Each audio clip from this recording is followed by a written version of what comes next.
Hello students, most welcome to my YouTube channel self study help. मैं हूं सच्चिदानंद पांडे और ये है मेरी इंस्टाग्राम आईडी।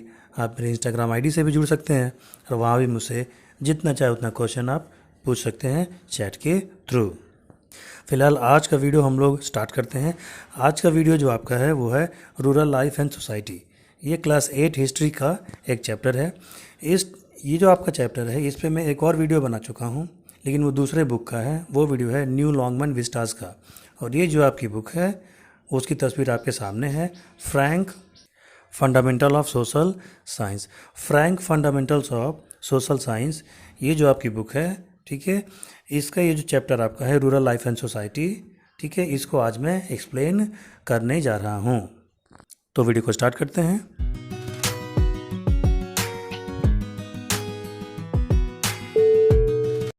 वीडियो को स्टार्ट करने से पहले मैं आपको बता देना चाहता हूँ कि मैंने क्लास 8 हिस्ट्री ज्योग्राफी सिविक्स के 3 पब्लिकेशन के बुक्स के चैप्टर मैंने एक्सप्लेन किए हैं। सबसे पहला पब्लिकेशन कौन सा आता है, न्यू लॉन्गमैन विस्टास का। दूसरा टाइम टेल्स पब्लिकेशन का। और थर्ड क्या है, लैंडमार्क पब्लिकेशन का, जो पियर्सन कंपनी का। उन सबके वीडियोस भी देखना चाहते हैं तो मेरे डिस्क्रिप्शन में जाइए, वहाँ आपको लिंक प्रोवाइडेड है, वहाँ से देख लीजिए। या अभी आपके मोबाइल के स्क्रीन पे आई बटन में लिंक आ रहा ऊपर, उसको भी टच करके आप देख सकते हैं, लेकिन इस वीडियो को पूरा देखने के बाद। तो चलिए फ्रेंड्स, वीडियो स्टार्ट करते हैं। ये जो आपका चैप्टर है रूरल लाइफ एंड सोसाइटी, ठीक है, तो ये इंडिया के रूरल लाइफ एंड सोसाइटी का तो बताएगा ही बताएगा, लेकिन ब्रिटिश वालों ने, ईस्ट इंडिया कंपनी ने यहाँ क्या क्या चेंजेस किए, मेनली उस पर फोकस करेगा। वह ये कि 1757 में जब ब्रिटिश वालों ने, यानी कि ईस्ट इंडिया कंपनी ने प्लासी वार जीत लिया, तो प्लासी वार जीतने के साथ उन्होंने बंगाल के जो नवाब थे, नवाब मतलब राजा, अ काइंड ऑफ किंग, तो उनको प्लासी के वार में हरा दिया था 1757 में। तो हारने के बाद क्या हुआ कि बंगाल का जो दीवानी थी, दीवानी एक उर्दू वर्ड है, दीवानी इन द सेंस कि power of tax collecting, right of tax collecting, tax collect करने का जो पावर था, लगान वसूलने का जो पावर था, उसे दीवानी कहा जाता था, ठीक है, मोटी मोटा सेंस में आप समझ लीजिए, ठीक है। तो वो पावर मिल गया किसको, ईस्ट इंडिया कंपनी को। अब ईस्ट इंडिया कंपनी क्या करने लगी, जो ईस्ट इंडिया कंपनी ब्रिटेन से, इंग्लैंड से पैसा ला करके यहाँ का सामान खरीदती थी, गुड्स खरीदती थी, अब वो यहीं के इंडियन पैसे से ही सामान खरीद करके अपने देश में बेचने लगी। अब एक तरह से आप ये भी कह सकते हैं कि ईस्ट इंडिया कंपनी को पूंजी यानी कि इन्वेस्टमेंट नहीं लगानी पड़ी, क्योंकि जो टैक्स कलेक्शन था, जो यहाँ से टैक्स वसूला जाता था, वो अब कौन वसूल रहा था, तो ईस्ट इंडिया कंपनी के ऑफिसर वसूल रहे थे, ठीक है। उसका नवाब से कोई लेना देना नहीं था। फिर उसके बाद से 1764 में बक्सर का जब वार हुआ, तो बक्सर के वार में मुग़ल सम्राट शाह आलम सेकंड, ठीक है, और मीर कासिम एंड अदर्स, इन सब ने मिल करके ईस्ट इंडिया कंपनी की आर्मी का मुकाबला किया, लेकिन ये सब हार गए और कंपनी वहाँ भी जीत गई। तो बक्सर का वार जब कंपनी जीत गई तो बिहार, उड़ीसा, बंगाल, ये तीनों तब एक ही थे, अलग अलग नहीं हुए थे, सेपरेट नहीं हुए थे। तो बंगाल, बिहार, उड़ीसा, तीनों की जो दीवानी थी, जो टैक्स कलेक्शन का पावर था, वो ईस्ट इंडिया कंपनी को मिल गया।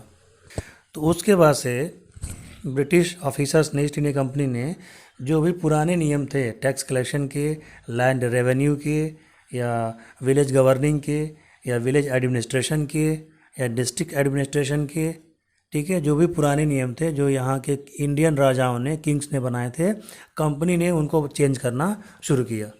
क्योंकि कंपनी यहाँ के रूल रेगुलेशन से तो वाकिफ़ थी नहीं, वो तो ब्रिटेन से, इंग्लैंड से आए थे। तो जो वहाँ सिस्टम था वो ये यहाँ भी सिस्टम करना चाहते थे।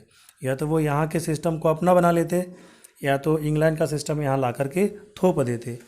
तो उनको इंडियन सिस्टम से प्रेम तो था नहीं, इंडियन लोगों से या इंडियन कल्चर से तो प्रेम था नहीं, इंडियन कल्चर से, इंडियन ट्रेडिशन से उनका कोई लव नहीं था, कोई लेना देना नहीं था।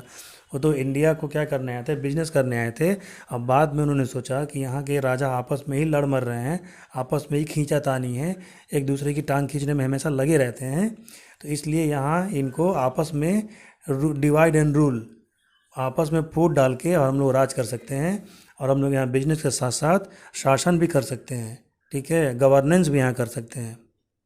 तो इसी एम्बिशन को पूरा करने के लिए बंगाल का प्लासी वॉर और बक्सर का 1764 का वार कंपनी ने जीत लिया। तो ये दो वार कंपनी ने जब जीत लिए तो इनको बंगाल बिहार उड़ीसा इनके कब्जे में आ गया। अब ये बंगाल बिहार उड़ीसा में जो चाहे वो कर सकते थे। इसके बाद उन्होंने कुछ रिफॉर्म्स करने स्टार्ट किए। तो सबसे पहला जो रिफॉर्म किया उन्होंने वो लैंड रेवेन्यू में रिफॉर्म किया। यानी जो टैक्स वसूला जाता था, जो टैक्स कलेक्शन आता था, लगान कह लीजिए या मालगुजारी कह लीजिए, बहुत सारे वर्ड हैं इसके लिए, तो उसमें सबसे पहले चेंज किया। तो चेंज क्या किया इन्होंने, परमानेंट सेटलमेंट नाम की एक सेटलमेंट व्यवस्था लागू की 1793 में। इसको लागू करने वाला कौन सा था, इम्पोज करने वाला कौन था, लॉर्ड कॉर्नवालिस था। लॉर्ड कॉर्नवालिस ने टैक्स कलेक्शन को बेहतर बनाने के लिए या अपने फेवर में करने के लिए, ज़्यादा से ज़्यादा प्रॉफिट कमाने के लिए और ज़्यादा से ज़्यादा शोषण यानी कि एक्सप्लॉयटेशन करने के लिए इसने ये परमानेंट सेटलमेंट व्यवस्था सिस्टम लागू किया। इस सिस्टम में उसने किया क्या, मैं आपको डिटेल में मोटी मोटी बातें बता देता हूँ, ठीक है, जो कि बहुत ज़्यादा इम्पॉर्टेंट है और थोड़ी बहुत इम्पॉर्टेंट है, उसको भी मैं बता देता हूँ। उसने किया क्या कि जो टैक्स कलेक्शन का जो पावर था वो सीधे कंपनी अपने हाथों में न लेकर के कंपनी ने एक चाल चली कि यहाँ जो ज़मींदार थे या जो ताल्लुकदार थे, ज़मींदार इन द सेंस लैंडलॉर्ड और Talukdar in the sense, taluka मतलब होता है एक छोटा सा एरिया, 2, 3, 4 विलेज मिला करके एक तालुका बनाया जाता था। तालुका उर्दू वर्ड है, ये मुग़ल काल से चलता आ रहा था, ठीक है, उर्दू या फ़ारसी वर्ड होगा। तो 2 या 3 विलेज मिला करके एक तालुका होता था और उस तालुका का जो मालिक होता था, जो गवर्नर होता था यानी गवर्नेंस जो करता था, उसको तालुकदार कहा जाता था। तालुकदार और ज़मींदार ये उस टाइम के इंडिया में बहुत बड़े पोस्ट माने जाते थे, यानी गवर्निंग पोस्ट था, ठीक है, शासन करने वाला पोस्ट हुआ करता था। तो कंपनी ने डायरेक्ट विलन ना बन करके, ठीक है, ज़मींदार और तालुकदार को विलन बनाया और टैक्स कलेक्शन करने का जो पावर था कंपनी ने अपने पास रखा और लैंडलॉर्ड्स को और तालुकदारों को इनको अपना एजेंट बना लिया कि आप कंपनी के लिए जाइए, टैक्स कलेक्ट करके ले आइए, टैक्स वसूल करके ले आइए, कंपनी में जमा करिए और कुछ हिस्सा अपने आप रख लीजिए। तो टैक्स कलेक्शन करने के लिए कंपनी ने ज़मींदारों और तालुकदारों को ज़मीन का मालिक बना दिया, ठीक है, ज़मीनें उनको दे दी, उनके हवाले ज़मीनें कर दी कि ठीक है आप लीजिए। इस सिस्टम को ज़मींदारी सिस्टम कहा गया। ज़मींदारों को यानी लैंडलॉर्ड्स को ज़मीनें दे दी गई, खेत दे दिए गए उनको और उनसे कहा गया कि आप जो है कि टैक्स वसूलिए। टैक्स कितना वसूलिए, 1/11, यानी 11 रुपीज़ अगर आप वसूलते हैं तो 10 रुपीज़ कंपनी के खाते में जमा करिए, अकाउंट में जमा करिए, ठीक है, और 1 रुपीज़ अपने रख लीजिए। यानी बहुत बड़ा एक हिस्सा, बहुत बड़ा पोर्शन कंपनी ले रही थी और ज़मींदारों को बहुत कम मिल रहा था, 1/11 ही मिल रहा था उनको, ठीक है। तो ये परमानेंट सेटलमेंट सबसे पहले कहाँ इम्पोज किया गया, तो बंगाल में ही इम्पोज किया गया। उसके बाद से कुछ और जगहों पे भी इसको इम्पोज किया गया। सिंस बंगाल बिहार एक ही में था, एक ही पार्ट था, अलग अलग नहीं हुआ था, तो जब बंगाल में लागू हुआ तो बिहार में भी ऑटोमेटिक ये लागू हो गया। बंगाल बिहार आज अलग हैं, उस ज़माने में अलग नहीं थे। बाद में जो ज़मींदारी सिस्टम थी उसको हेरिडिटरी कर दिया गया, हायरार्की कर दिया गया, यानी ज़मींदार का जो सन होगा, बेटा होगा, वो अगला ज़मींदार होगा, अगला लैंडलॉर्ड होगा। बाद में उसमें इम्प्रूव करके, सुधार करके ज़मींदारी पोस्ट को, लैंडलॉर्डशिप को ट्रांसफरेबल भी बना दिया गया, यानी इनसे लेकर के हम ज़मींदारी या लैंडलॉर्डशिप दूसरे को भी दे सकते हैं। उसके बाद जब टैक्स कलेक्ट करने की बात आती थी तो ज़मींदार अपने पास अधिक टैक्स बचाने के लिए बहुत ज़्यादा टैक्स वो कलेक्शन करते थे और फार्मर से, लेबर से, पीजेंट से ज़्यादा पैसा वसूलने के चक्कर में रहते थे, क्योंकि 11 में 10 पार्ट तो उनको कंपनी के खाते में जमा करना था और केवल 1 पार्ट अपने पास उनको रखना था। और अगर ज़मींदार टाइमली टैक्स जमा कराने में, टैक्स जो है कि सबमिट कराने में अगर सक्सेसफुल नहीं हुए तो उनसे उनकी ज़मीन छीन ली जाती थी और दूसरे लैंडलॉर्ड को दे दी जाती थी। इसलिए ज़मींदारों में बराबर डर बना रहता था और वो कभी खुल करके कंपनी का विरोध या रिवोल्ट नहीं कर पाते थे, क्योंकि अगर वो खुल करके कंपनी के बारे में कुछ कहेंगे या कंपनी के ऑफिसर के बारे में कुछ कहेंगे तो वो जानते थे अच्छी तरीके से कि उनकी जो लैंडलॉर्डशिप है, जो जो उनकी ज़मींदारी है, वो उनसे छीन ली जाएगी और वो कहीं के नहीं रहेंगे। और जो जिन लैंडलॉर्डों की, जिन ज़मींदारों की ज़मीनें छीन गईं, बहुत से लैंडलॉर्ड ऐसे थे जो टैक्स टाइमली नहीं पे कर पाए, ठीक है, तो उनकी ज़मींदारी छीन ली गई, उनसे ज़मीनें, लैंड वापस ले लिए गए। तो ऐसे ज़मींदारों को क्या कहा जाता था? Absentee landlords. क्या कहा जाता था? Absentee landlords. तो जिन लैंडलॉर्ड्स की ज़मीनें छीन ली जाती थी, बाद में वही लोग आगे चल कर के मर्चेंट बन गए, बिजनेसमैन बन गए और मनी लेंडर बन गए, सूद पे, इंटरेस्ट पे पैसा चलाने वाले बन गए। तो ब्रिटिश वालों ने, इनका जो आइडिया था वो एब्सोल्यूट था, क्योंकि यहाँ ये पूरा बात तो जानते नहीं थे कि यहाँ का सिस्टम क्या है। उन्होंने लैंडलॉर्ड्स को दे तो दिया चलाने के लिए, टैक्स वसूलने के लिए, लेकिन हर विलेज का अलग अलग हिसाब किताब होता था, क्योंकि कोई न कोई जो विलेज था वो किसी न किसी राजा के, नवाब के, शहंशाह के, मुग़ल सम्राट के कब्ज़े में रहता था, राजपूतों के कब्ज़े में रहता था। तो हर जितने टाइप के किंग होते थे उतने टाइप के अलग अलग सिस्टम उन्होंने बनाया था। कुछ जो अच्छे किंग होते थे, ठीक है, वो अपने यहाँ टैक्स कलेक्शन कम रखते थे और फार्मर्स को, पीजेंट्स को, अपने लोगों को छूट देते थे और अपने लोगों के वेलफेयर के लिए काम करते थे। लेकिन जो अत्याचारी राजा होते थे, जो डेंजरस राजा होते थे या मुग़ल सम्राट होते थे, ठीक है, वो अपने लोगों पे ज़्यादा एक्सप्लॉइट करते थे और ज़्यादा टैक्स वसूलते थे, ठीक है। तो ये चीज़ें वो समझ नहीं पाए। लेकिन ब्रिटिश इंडिया, जो ईस्ट इंडिया कंपनी थी, उसको एक चीज़ क्लियर थी कि उसको लग गया था कि इंडिया से हम बहुत सारा पैसा लूट करके बाहर ले जाने वाले हैं और यहाँ हमको कोई रोकने वाला नहीं है, क्योंकि यहाँ यूनिटी नहीं है। यहाँ के जो किंग हैं वो उसमें, उनमें यूनिटी नहीं है, वो फिडुअल टाइप के हैं। फिडुअल टाइप का मतलब अपने एरिया में वो पावरफुल हैं और एक पे हम अटैक करेंगे तो दूसरा उसको सपोर्ट करने नहीं आएगा, ठीक है। इनकी आपसी खींचातान का हम फ़ायदा उठा करके और इंडिया पे लंबे टाइम तक रूल कर सकते हैं और यहाँ की रिसोर्सेज को हम अच्छे तरीके से लूट सकते हैं और पैसा सारा इंग्लैंड या ब्रिटेन भेज सकते हैं। अब आता है कि advantage of permanent settlement. Advantage इसका क्या हुआ? तो इंडियन फार्मर्स को, इंडियन लोगों को तो कोई एडवांटेज नहीं हुआ। जो भी एडवांटेज हुआ वो किसको हुआ? ब्रिटिश ईस्ट इंडिया कंपनी को हुआ। तो कंपनी वालों ने क्या किया कि ज़मींदार बना करके, ज़मींदारी सिस्टम इम्पोज करके उन्होंने अपने लिए एक ऐसा क्लास तैयार कर लिया, एक ऐसा ग्रुप तैयार कर लिया जो कि अंग्रेज़ों की बात मानते थे और ब्रिटिश ऑफिसर्स के खिलाफ नहीं जा पाते थे। उनको ये LI भी कहते थे, ALLY, LI भी कहते थे। और ये इंटरमीडिएटरी होते थे, बिचौलिए, यानी ये मध्यस्थ जिसे कहते हैं, बिचौलिया जिसे कहते हैं, दो लोगों के बीच में बात करने वाला। तो ये बिचौलिए की तरह काम करते थे, इंडियन लोगों से बातचीत करने में और कंपनी की बात लोगों तक पहुंचाने में, लोगों की बात कंपनी तक पहुंचाने में ये इम्पॉर्टेंट रोल निभाते थे। और कभी कभी मिसकंसेप्शंस भी हो जाते थे, कंपनी वाले कुछ और कहना चाहते थे और इन्होंने गांव वालों को कुछ और बता दिया। ऐसी भी बहुत सारा कन्फ्यूज़न होता रहता था। ब्रिटेन वालों ने सोचा था कि ये जो सेटलमेंट होगा, ठीक है, वो लैंडलॉर्डशिप को और बढ़ाएगा, ज़मींदारों को हमारे और करीब लाएगा और ज़मींदार पक्के भक्त हो जाएंगे, ठीक है। तो कहीं कोई रिवोल्ट होगा तो ज़मींदार हमको आकर के इन्फॉर्म करेंगे। तो परमानेंट सेटलमेंट से कंपनी के पास इतना पैसा आने लगा कि कंपनी ने जो आर्मी रखी थी उसका खर्चा, उनकी सैलरी बंगाल और बिहार के टैक्स से ही पूरा हो जाता था। उनको ब्रिटेन से या लंदन से पैसे नहीं मंगवाने पड़ते थे।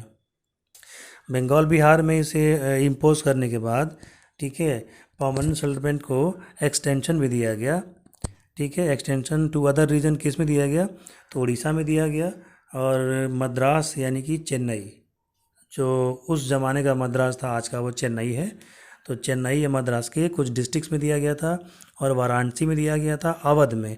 ये अवध जो आपका है उस ज़माने का, वो आज का लखनऊ है, ठीक है। यूनाइटेड प्रोविंस कहा जाता था। यूपी का पुराना नाम क्या है? United province.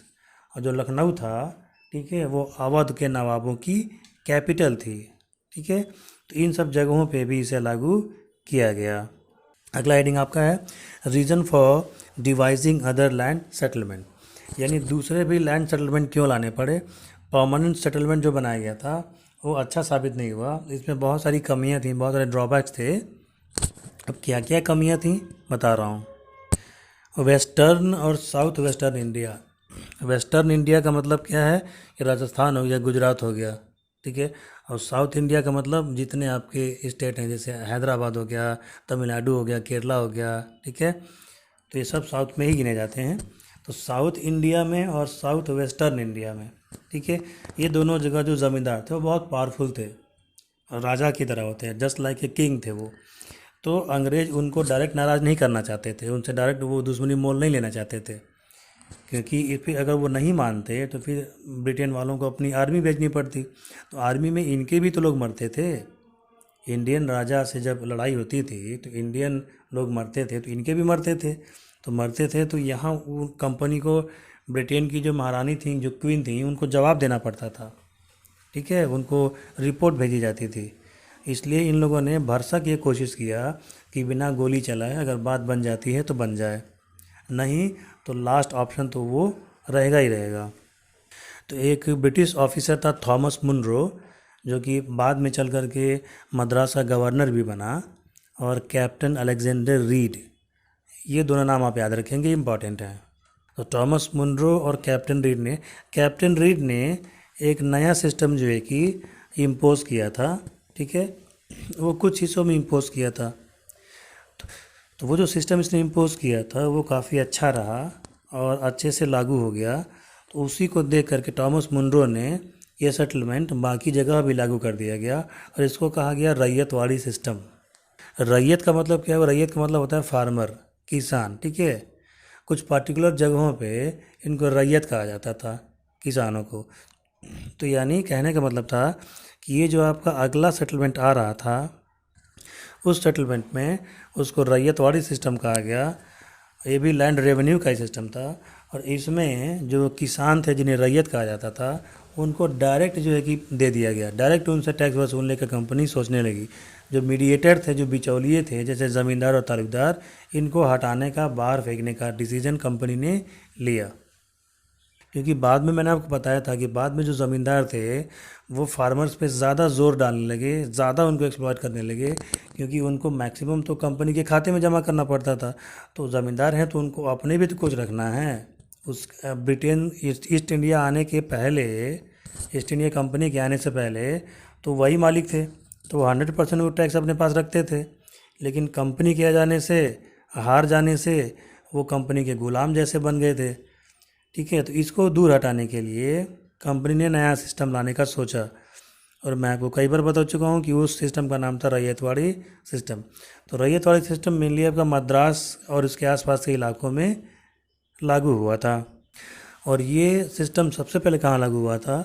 सदर्न इंडिया, यानी मद्रास का जो इलाका है। 1820 में जब उसको जीत लिया गया, 1820 में जब ईस्ट इंडिया कंपनी ने उस इलाके को जीत लिया, तो वहाँ उन्होंने ये रैयतवाड़ी सिस्टम को लागू किया, और बाद में इसे वेस्टर्न इंडिया में भी लागू कर दिया गया।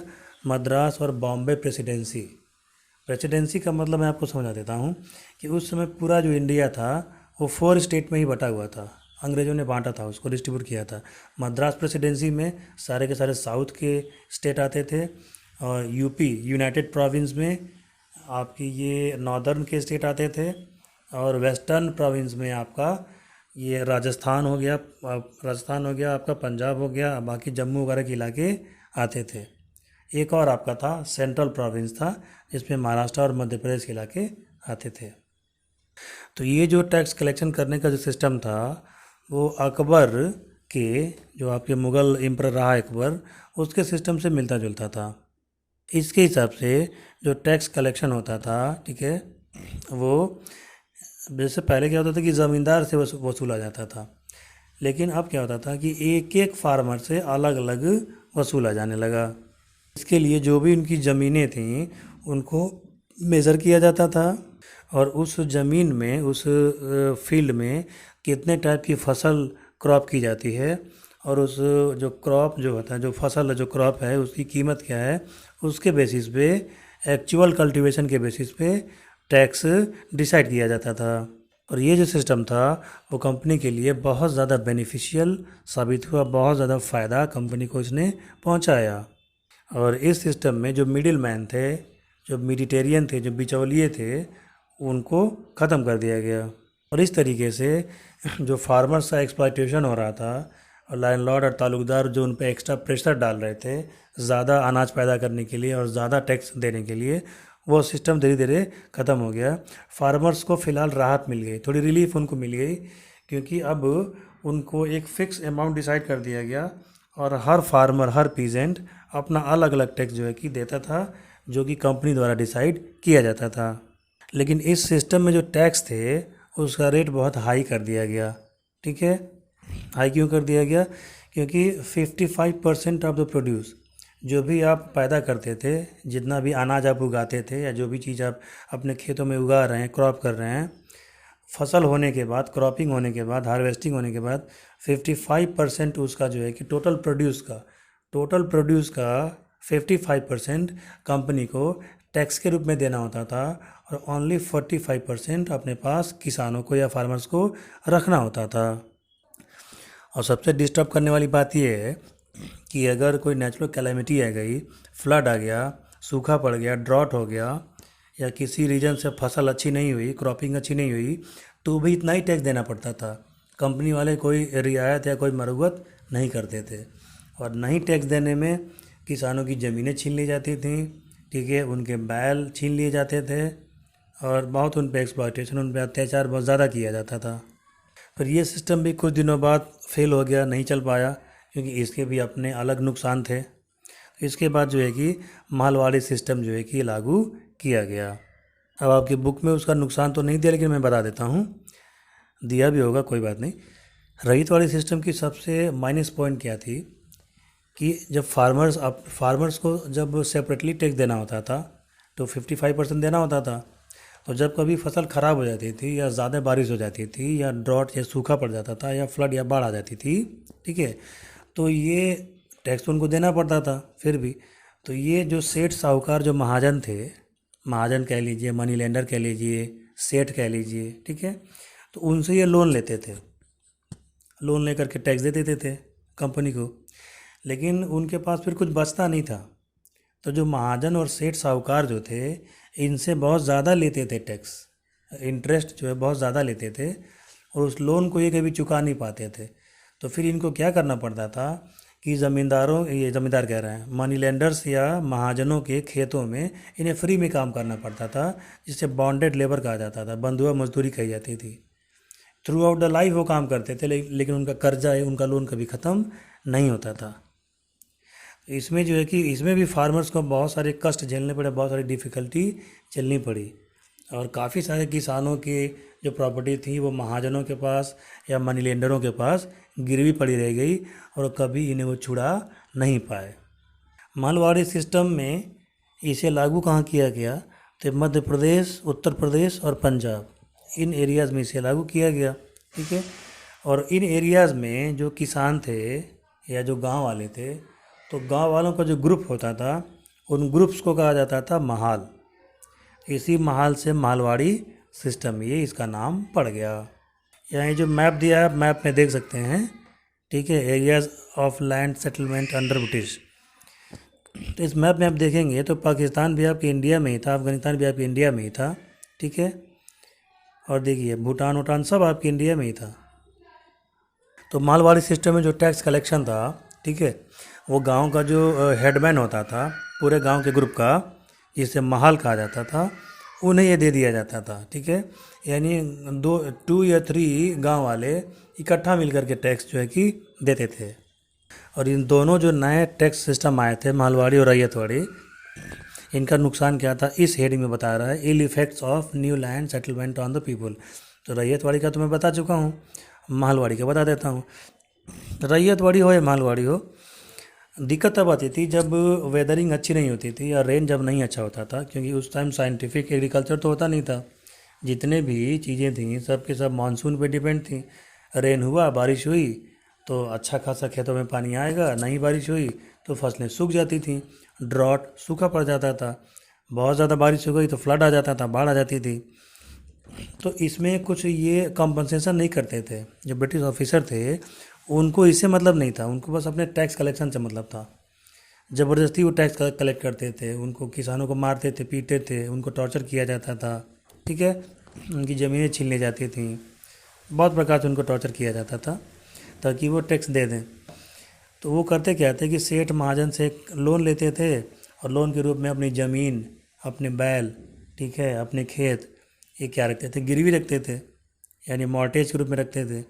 फिर वो कभी छुड़ा नहीं पाते थे। जब नहीं छुड़ा पाते थे तो उनकी जो खेत थे, उनकी जो ज़मीनें थी, उनके जो घर थे, हाउसेस थे, ये ज़मींदार और जो सेठ महाजन थे या कंपनी के जो ऑफिसर थे वो खरीद लेते थे, ले लेते थे उनको।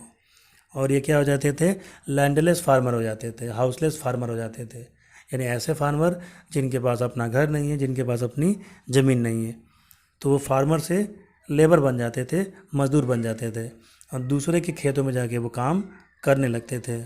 और जब फार्मर्स पे नहीं कर पाते थे, टैक्स नहीं पे कर पाते थे, तो वो क्या करते थे कि जो अंग्रेज़ों की जो कंपनियां होती थी, फैक्ट्रियां होती थी, उनमें मज़दूर के रूप में काम करते थे और उनका उसको पेमेंट भी नहीं दिया जाता था, वो उसी में एडजस्ट कर लिया जाता था। जितने भी हैंडीक्राफ्ट थे, क्राफ्ट्समैन थे, ये उसी सिस्टम के उपज थे, उसी सिस्टम से पैदा हुए थे। ये सब पहले फार्मर थे, पीजेंट्स थे। बाद में टैक्स न कलेक्ट करने के कारण या रीजन से इनको अपना जॉब बदलना पड़ा, इनको अपना काम करने का तरीका या वर्क चेंज करना पड़ा। बाद में ईस्ट इंडिया कंपनी ने सोचा कि यहाँ की जो लैंड है फर्टाइल है, अच्छी खासी प्रोडक्शन हो रही है, फसलें अच्छी खासी पैदा हो रही हैं, तो क्यों ना हम इससे ज़्यादा फ़ायदा कमाएं, ज़्यादा उससे लाभ लें, ज़्यादा प्रॉफिट कमाएं। इसके लिए उन्होंने एक और प्लान सोचा है कंपनी ने कि कमर्शलाइजेशन कर दिया जाए एग्रीकल्चर का। कमर्शलाइजेशन का मतलब क्या होता है कि ऐसी क्रॉप्स फार्मर्स को उगाने के लिए कही जाएं या पैदा करने के लिए कही जाएं जिनको मार्केट में सेल किया जा सके। खाने पीने के लिए उनको न रखा जाए, ऐसी फसल, ऐसी क्रॉप हो जिसे तुरंत सेल करने से पैसा मिल जाए। तो ऐसे क्रॉप्स को हम क्या कहते हैं, कैश क्रॉप्स कहते हैं। और इस प्रोसेस को क्या कहते हैं, कमर्शलाइजेशन ऑफ एग्रीकल्चर कहते हैं। तो इंडियन फार्मर जो थे वे फूड क्रॉप उगाते थे, मेनली खाने पीने वाली फसलें उगाते थे। कुछ स्टॉक कर लेते थे और कुछ मार्केट में अपना बेच दिया करते थे। उस ज़माने का जो भी मार्केट रहा होगा उसमें दे देते थे। लेकिन अंग्रेज़ों ने, ब्रिटिश ईस्ट इंडिया कंपनी ने टोटल सिस्टम ही चेंज कर दिया। तो factors responsible for commercialisation of agriculture, इस हेडिंग को देख लेते हैं। पहला पॉइंट क्या बता रहा है, बता रहा है ये कि जो पेमेंट होता था लैंड रेवेन्यू का कैश में, इससे भी जो है कि कमर्शलाइजेशन करने के लिए ब्रिटेन वाले या लंदन वाले इंस्पायर हुए। सेकेंड पॉइंट क्या है, commercial middle man induced the farmers to grow commercial crops. जो बिजनेसमैन थे उनको ज़्यादा फ़ायदा कमाना था, जिन्होंने फार्मर्स की ज़मीनें खरीद ली थी टैक्स ना पे करने के नाते, तो वो चाहते थे कि हम कुछ ऐसी फसल बोएं, क्योंकि उनके पास खाने पीने के लिए फसल तो बहुत ज़्यादा थी। तो उन्होंने सोचा कि हम कुछ ऐसी फसल बोते हैं जिसको बेचने से फ़ायदा हो। ठीक है, क्योंकि ब्रिटेन वाले इंग्लैंड से नई नई टेक्निक, नई नई चीज़ें ला रहे थे। ब्रिटेन से बहुत सारे ऑफिसर आते थे, बहुत सारे लोग आते थे और यहाँ से भी लोग वहाँ जाते थे, तो कल्चर का एक्सचेंज होता था, तो बहुत नई नई चीज़ें निकल के सामने आती थी। तो एग्रीकल्चर पॉलिसी में EEIC अडॉप्ट किया गया, यानी टी को, इंडिगो को, पॉपी को और शुगर केन को, इनकी फसलें बोई जाने लगीं। टी तो आप जानते हैं, इंडिगो मतलब नील होता है। नील एक प्रकार का आप अभी मोबाइल में देख पा रहे हैं स्क्रीन पे, ठीक है, एक प्लांट होता है और उसके लीव से या उसके रूट से उनको जब गलाया जाता था, उबाला जाता था, तो इससे एक लिक्विड निकलता था जो नीले रंग का होता था और उससे कपड़े कलर करने में वो काम आता था। तो ये नेचुरल आपका था। और आर्टिफिशियल नील जो था आपका, जैसे उजाला 4 बूंदों वाला जो आप ऐड देखते हैं ना टीवी पे, तो ये लैब में बनाया गया है, ये आपके आर्टिफिशियल है, तब नेचुरल तरीके से बनाया जाता था। और इंडियन जो नील होता था वो गाढ़ा होता था, डार्क होता था, तो इसकी डिमांड यूरोप में बहुत ज़्यादा थी, यूरोप में बहुत ज़्यादा डिमांड थी। ठीक है, उसके बाद से आप पॉपी का मतलब होता है आपका ये ओपियम, अफीम और शुगर केन, इनकी खेती की जाने लगी। जो अमेरिका में जब सिविल वार हुआ 1861 में या 65 में, तो वहाँ का प्रोडक्शन अफेक्ट हो गया। वहाँ जो कपड़े वपड़े बनते थे, जो कॉटन मिलें थी, वो बंद हो गई। अब भाई जब वार चल रहा है तो मिल थोड़ी चलेगी, क्या पता उसी पे कोई बम गिर गया तो। ठीक है। तो ब्रिटेन ने क्या किया कि कॉटन की सप्लाई अमेरिका को किया। तो ब्रिटेन कॉटन कहाँ से लाता था, तो इंडिया में वो कॉटन उगाने लगा, कॉटन की खेती यहाँ होने लगी। यहाँ यहीं के फार्मर से कॉटन उगाया जाने लगा, और कॉटन उगा करके और कॉटन को, रॉ कॉटन को एक्सपोर्ट किया जाता था, तो वहाँ कपड़ा वगैरह बनाया जाता था। ठीक है। जब सुएज़ कैनाल बन गई 1869 में, तो यानी यूरोप को और अमेरिका से, यूरोप को और अफ्रीका को जोड़ना आसान हो गया, और बिजनेस बहुत ज़्यादा बढ़ गया, क्योंकि इन दोनों कंटिनेंट के बीच डिस्टेंस क्या हो गई, बहुत कम हो गई। तो यहाँ के जो फार्मर थे, वो उनको ये सब क्रॉप्स के बारे में नहीं पता था, टी के बारे में, कॉटन के बारे में नहीं पता था, और यहाँ ये चीज़ें होती भी नहीं थी। ठीक है। तो ज़बरदस्ती, फोर्सफुली यहाँ के किसानों को, फार्मर्स को, ये अपने खेतों में इसे क्रॉप करने के लिए कहा गया। तो बहुत सारे जो है कि फार्मर्स ने इसको विरोध भी किया, इसका रिवोल्ट भी किया। ठीक है। क्योंकि कंपनी इन्हें ये सब उगाने के लिए पैसा नहीं देती थी, कहती थी कि आपके पास इतना फील्ड है, तो इसी फील्ड में कुछ हमारा उगाइए, कुछ अपना उगाइए। तो मेहनत इनको दोनों में करनी पड़ती थी, दोनों में लगना पड़ता था, और ब्रिटेन वाले कुछ पैसा नहीं देते थे इनको।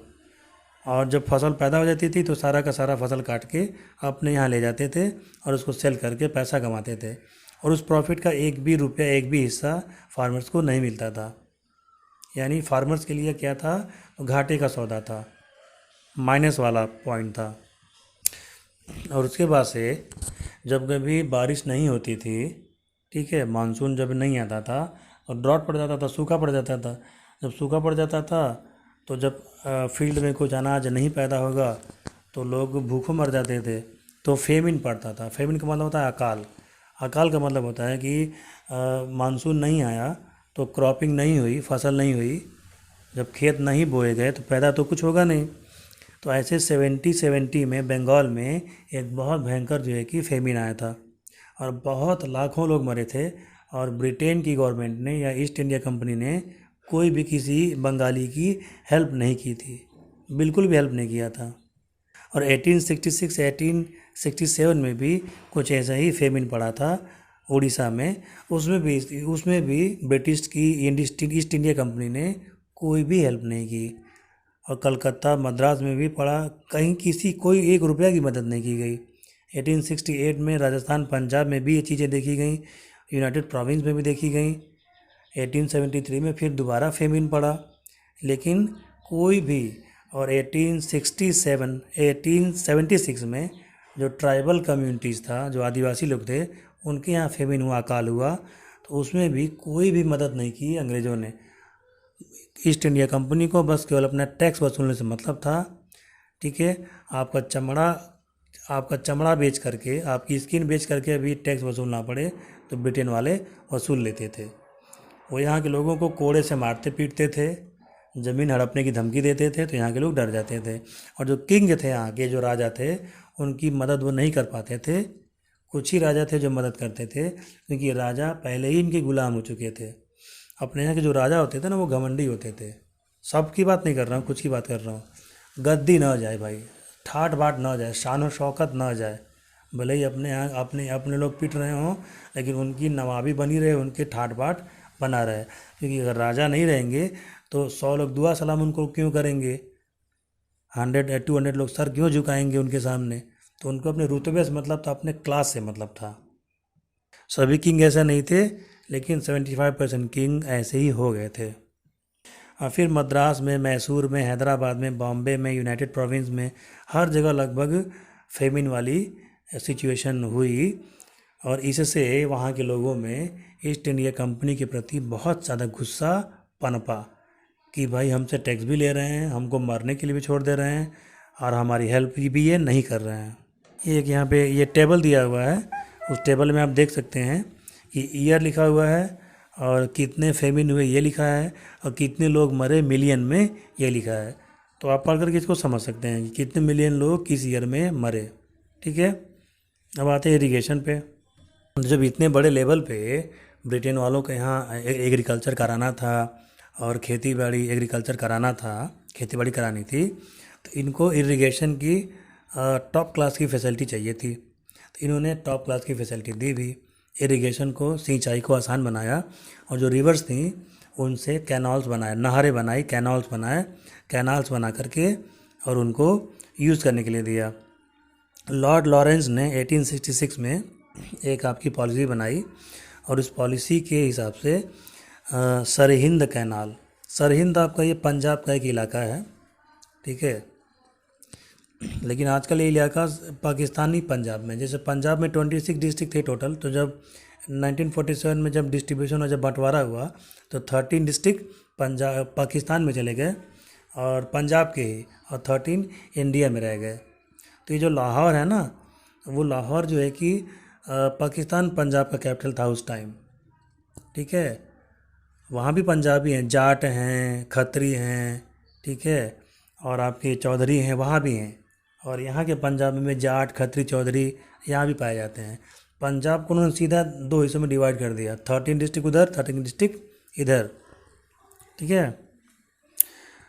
तो वहीं था ये। तो ये 1882 में सरहिंद का कैनाल बना, और लोअर गंगा कैनाल बना 1878 में, आगरा कैनाल बना 1874 में, ठीक है।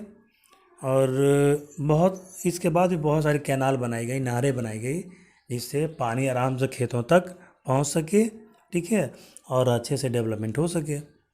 एक केस स्टडी दिया आपका कैनाल इरिगेशन पंजाब के कैनाल इरिगेशन के बारे में,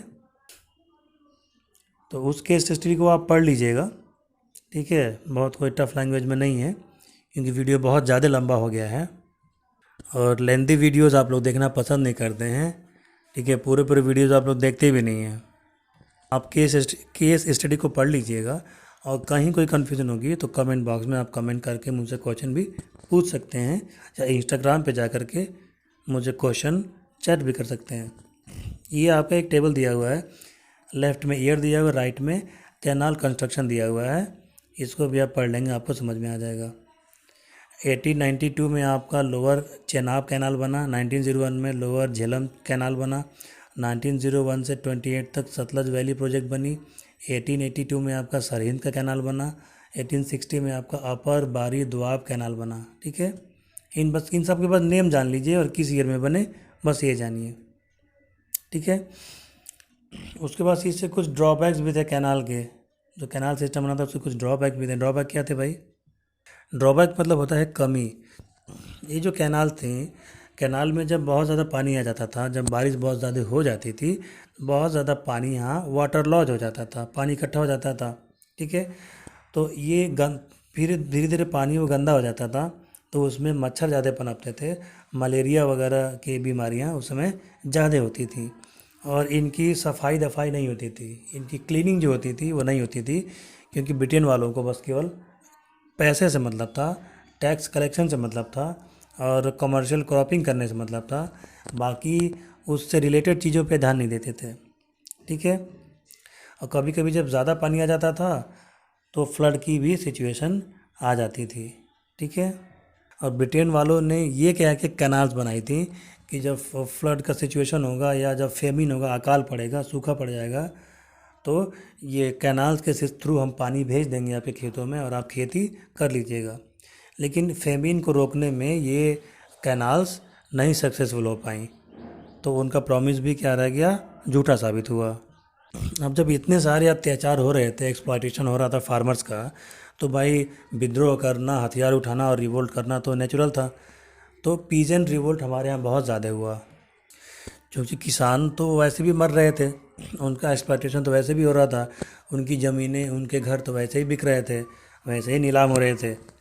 तो अपने आप को सर्वाइव करने के लिए और ब्रिटिश पॉलिसी के ख़िलाफ़ ब्रिटिश वाले मदद नहीं करते थे, हेल्प नहीं करते थे, सारा का सारा मेहनत किसान करते थे, फार्मर करते थे, फसल के मालिक वो बन जाते थे, टैक्स सारा वो रखते थे, और उल्टा इन पे अत्याचार भी करते थे, इनको मारते पीटते भी थे, इनसे ज़बरदस्ती टैक्स वसूला जाता था। तो ये सब देखने के लिए फार्मर्स ने हथियार उठाया, खड़े हुए, और संथाल रिबेलियन हुआ आपका 1855 में। ये संथाल आपके एक आदिवासी टाइप की जाति थी जो छोटा नागपुर प्लेट्यू में रहती थी। तो 1855-56 में संथालों ने रिवोल्ट किया। मराठा पीजेंट्स अपराइजिंग हुआ 1875 में। जो मराठा किसान थे महाराष्ट्र के, उन्होंने 1875 में विद्रोह किया, यानी अंग्रेज़ों के खिलाफ हो गए। और चंपारण सत्याग्रह हुआ 1917 में, जो गांधी जी का पहला सत्याग्रह माना जाता है। और कायरा खेड़ा, ये भी आपका गुजरात में है, खेड़ा में भी सत्याग्रह हुआ 1918 में। इसमें भी गांधी जी लीडर थे, उन्हीं के लीडरशिप में हुआ था। और बाकी बहुत सारे रिवोल्ट हैं, लेकिन आपके बुक में इतना ही दिया हुआ है, ठीक है। फिर यूपी में एक किसान सभा बनी, अवध किसान सभा बनाई गई, और ऑल इंडिया किसान सभा भी बनाई गई, ठीक है। तो इसीलिए बनाई गई ताकि फार्मर्स की समस्याओं को, उनके प्रॉब्लम्स को सुना जा सके, और कंपनी कुछ छूट दे, कुछ रिलैक्सेशन करे।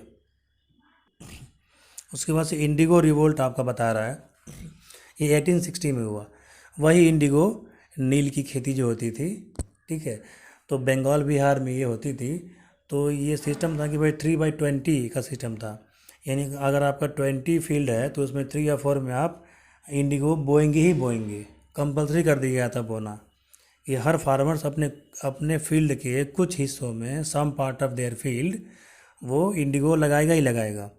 लेकिन इंडिगो लगाने के लिए ना उनको कोई पैसा मिलता था, ना कोई एडवांस पेमेंट होती थी, ना उनको हेल्प किया जाता था, ना कोई एग्रीकल्चर हेल्प मिलती थी, कुछ नहीं मिलता था। आप अपने ही पैसे से सारा करना होता था फार्मर्स को। लेकिन जब मानसून नहीं आता था, सिचुएशन बिगड़ जाती थी, खेती नहीं हो पाती थी, वो भूखों मरने लगते थे, तो कोई अंग्रेज ऑफिसर उनको पूछने नहीं आता था, ब्रिटेन वाले कोई पूछने नहीं आते थे। तो बंगालियों ने ये नील इंडिगो की खेती करने से मना कर दिया, बोला हम नहीं कर सकते खेती जब तक हमको कुछ पैसे नहीं मिलते। दीनबंधु मित्रा ने, ये बंगाली प्ले राइट थे, इन्होंने अपना एक प्ले लिखा था नील दर्पण। तो नील दर्पण में ये जो विद्रोह हुआ था, ये जो रिवोल्ट हुआ था, इसका पूरा डिटेल में उन्होंने डिस्क्राइब उसमें अपने किया है। आगे इस हेडिंग में यही बताया जो मैं आपको पहले बता चुका हूँ कि इंडियन इंडिगो आपका चटक था, डार्क कलर का था, उससे कपड़े अच्छे कलर होते थे। और यूरोपियन जो था वो बहुत हल्का था। तो यूरोप के कंट्रीज़ में जो वो पैदा होता था नील या इंडिगो, उसकी डिमांड ज़्यादा नहीं थी, और इंडियन इंडिगो की डिमांड बहुत ज़्यादा थी। तो ब्रिटेन वालों ने Caribbean island, Portuguese, Spanish, Venezuela, यहाँ भी बिजनेस करते थे, और यहाँ भी उन्होंने कर रखा था, ठीक है। तो यहाँ से इंडिगो उगा करके पूरे यूरोप में, वेस्ट इंडीज़ में, अमेरिका में, बाकी कंट्रीज़ में बेचा जाता था। उगाते यहीं के किसान थे, और यहीं के किसान जो है कि खस्ता हालत में थे, और अंग्रेज़ मालामाल हो रहे थे पैसा कमा करके, बिजनेस कर करके। और 18th या 19th सेंचुरी में इंग्लैंड में इंडस्ट्रियल रेवोल्यूशन हुआ। इंडस्ट्रियल रेवोल्यूशन का मतलब कि वहाँ उद्योग धंधा तेज़ी से बढ़ गया, फैक्ट्रियाँ लग गई, प्लांट लग गए, बिजनेस लोग ज़्यादा करने लगे वहाँ पे, ठीक है। तो उसी को इंडस्ट्रियल रेवोल्यूशन कहा गया। इंडस्ट्रियल रेवोल्यूशन ज़्यादा हो गया, वहाँ फैक्ट्रियाँ ज़्यादा हो गई, फैक्ट्रियाँ ज़्यादा लग गई, तो वहाँ प्रोडक्शन भी ज़्यादा होने लगा। इसलिए और भी ज़्यादा रॉ मटेरियल उनको ज़रूरत थी, चाहिए था ब्रिटेन वालों को, ब्रिटेन की कंपनियों को रॉ मटेरियल चाहिए था। तो और ज़्यादा इंडिया में खेती हुई, और ज़्यादा प्रोडक्शन हुआ, और यहाँ से प्रोडक्शन करा करके जो रॉ मटेरियल कच्चा माल होता था वो बड़ी बड़ी जहाज़ों से, बड़े बड़े शिप से अपने ब्रिटेन में भेज दिया जाता था, ठीक है। और वहाँ इसको प्रोसेस करके गुड्स बनाए जाते थे, सामान बनाए जाते थे, और उनको सेल करके ब्रिटेन वाले खूब पैसा कमाए।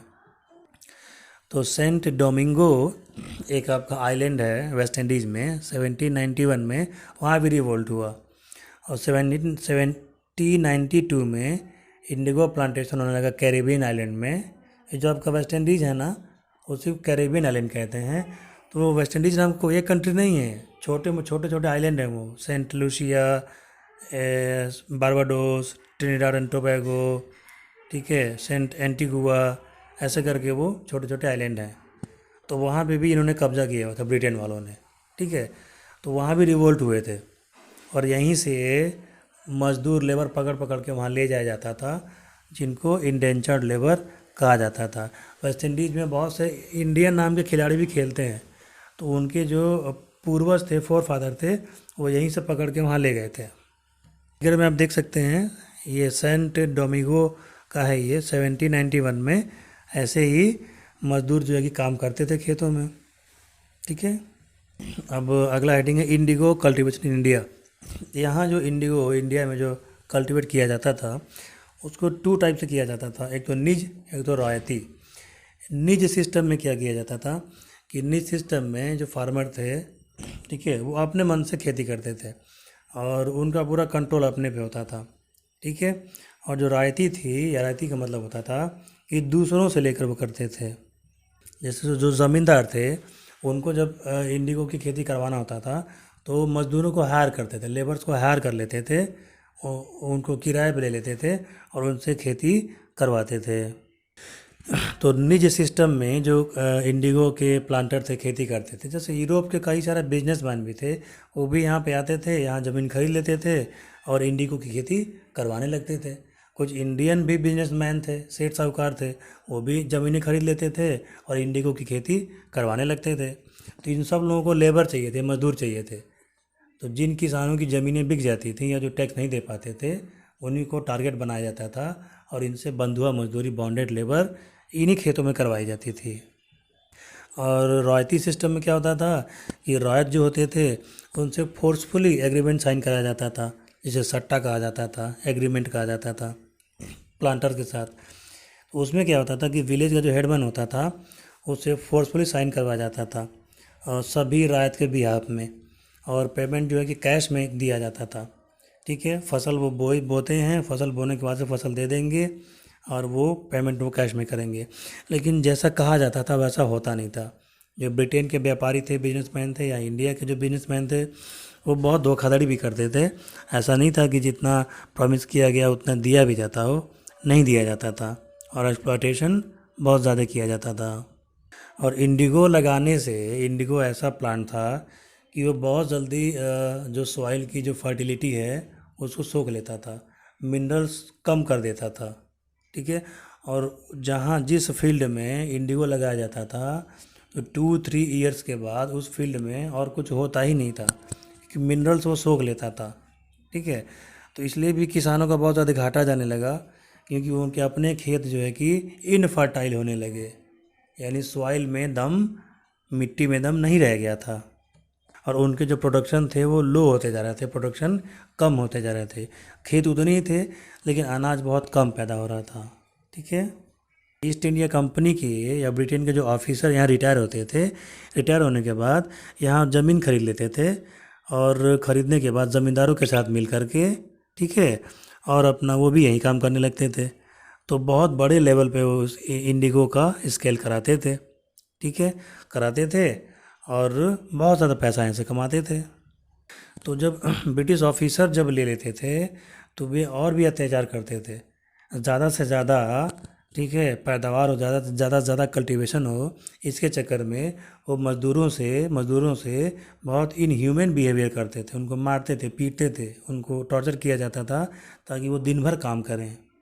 तो पाबना और नादिया, ये जो आपके डिस्ट्रिक्ट थे, यहाँ इतना एक्सप्लॉइट किया गया, अत्याचार किया गया कि वहाँ के जो मज़दूर थे, लेबर थे, वो स्ट्राइक पे आ गए और उन्होंने इंडिगो बोने से इनकार कर दिया। जेशोर, खुलना, राजशाही, डेक्का, मालदा, दिनाजपुर, ये सब बंगाल के इलाके हैं। यहाँ भी इस चीज़ को लेकर के स्ट्राइक हुआ, रिवोल्ट हुआ और विद्रोह हुआ। और जब चारों तरफ से, हर तरफ से जब इंडिगो कल्टीवेशन के लिए किसान मना करने लगे, लेबर मना करने लगे, रिवोल्ट होने लगा, तो इससे अंग्रेज परेशान हो गए, क्योंकि रिवोल्ट होता था तो खेतों में काम नहीं होता था, खेतों में काम नहीं होगा तो कल्टीवेशन नहीं होगा, कल्टीवेशन नहीं होगा तो रॉ मटेरियल नहीं आएगा, रॉ मटेरियल नहीं आएगा तो वो सेल नहीं कर पाएंगे। इसलिए उन्होंने हार करके, ठीक है, हार करके क्या किया कि इंडिगो कमीशन बना दिया 1860 में, कि भाई इंडिगो की खेती से जो भी समस्याएं हैं वो इस कमीशन के ऑफिसर इसको सुनेंगे और उस प्रॉब्लम को सॉल्व करने का प्रयास करेंगे। लेकिन ऐसा हुआ नहीं।